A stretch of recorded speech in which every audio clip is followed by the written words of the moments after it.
Assamese education YouTube চেনেলটোলৈ আপোনালোক সকলোকে স্বাগতম জনাইছোঁ।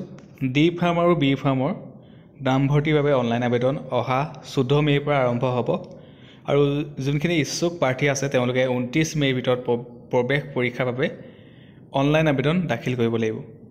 সো মই দেখাই দিছোঁ, আপোনালোকে চাই লওক এবাৰ।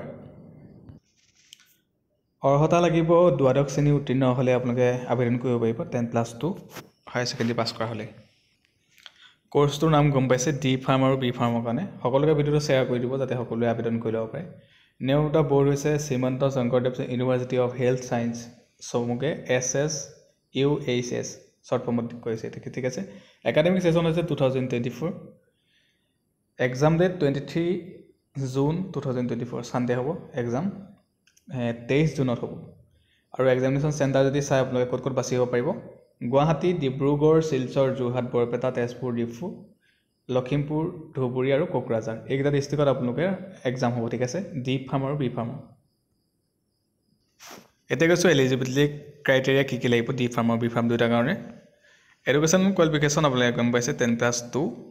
Candidate must have pass the higher secondary examination 10+2 or equivalent examination with physics, chemistry and biology or maths from a recognized board, council, university without grace mark, ঠিক আছে।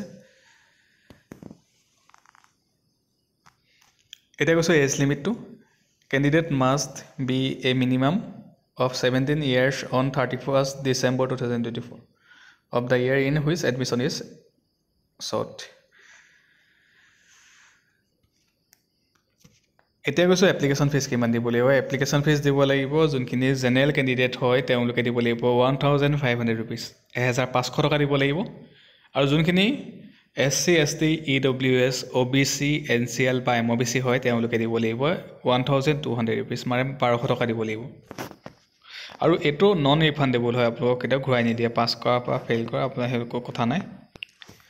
অনলাইন আবেদন ষ্টাৰ্ট হ'ব 14 মে 2024 পৰা ষ্টাৰ্ট হ'ব আৰু লাষ্ট ডেট হৈছে 29 মে 2024। ভিডিঅ'টো সকলোকে শ্বেয়াৰ কৰি দিব, ঠিক আছে, যাতে সকলোৱে গম পায়, সকলোৱে আবেদন কৰি ল'ব পাৰে।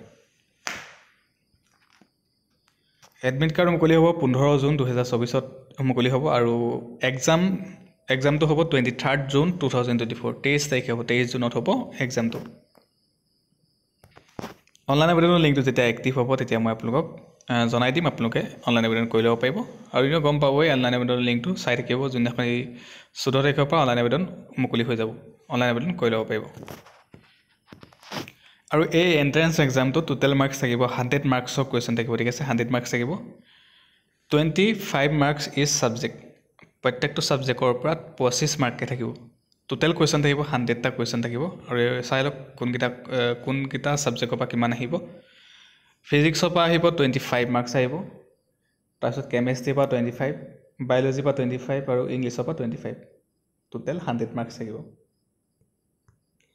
কুৱেশ্যন পেপাৰ ষ্টেণ্ডাৰ্ডটো হৈছে question will be of HS 10+2 science standard, so' 10+2 লৈকে আহিব, ঠিক আছে। হায়াৰ ছেকেণ্ডেৰী লেভেললৈকে কুৱেশ্যন আহিব। নিগেটিভ মাৰ্কিং থাকিবনে নাই? নিগেটিভ মাৰ্কিং নাথাকে, there is no' negative marking for wrong answer. যদি আপোনালোকৰ কুৱেশ্যন ভুলো হয় তেতিয়া নিগেটিভ মাৰ্কিং নাথাকে, ঠিক আছে। এতিয়া কোনো ধৰণৰ মাৰ্কছ আপোনালোকৰ নেকাটে। এতিয়া কৈছোঁ qualifying marks, minimum qualifying criteria cut off কিমান যায় আপোনালোকে এবাৰ চাই লওক। ইয়াতে কেটেগৰী ৱাইজ দি থোৱা আছে। জেনেৰেল UR EWSৰ কাৰণে 50%, ঠিক আছে, SC ST OBC কাৰণে 40% আৰু UR PWD যদি হয় তেতিয়াহ'লে 45%। ধন্যবাদ, ভিডিঅ'টোত মই সকলোখিনি জনাই দিলোঁ। আৰু আপোনালোকে যদি আমাৰ চেনেলৰ ভিডিঅ' চাই ভাল পায়, চেনেলটো ছাবস্ক্ৰাইব কৰিব নাপাহৰিব, ভিডিঅ'টো সকলোকে শ্বেয়াৰ কৰি দিব আৰু লাইক এটা কৰিব নাপাহৰিব, ঠিক আছে। ধন্যবাদ।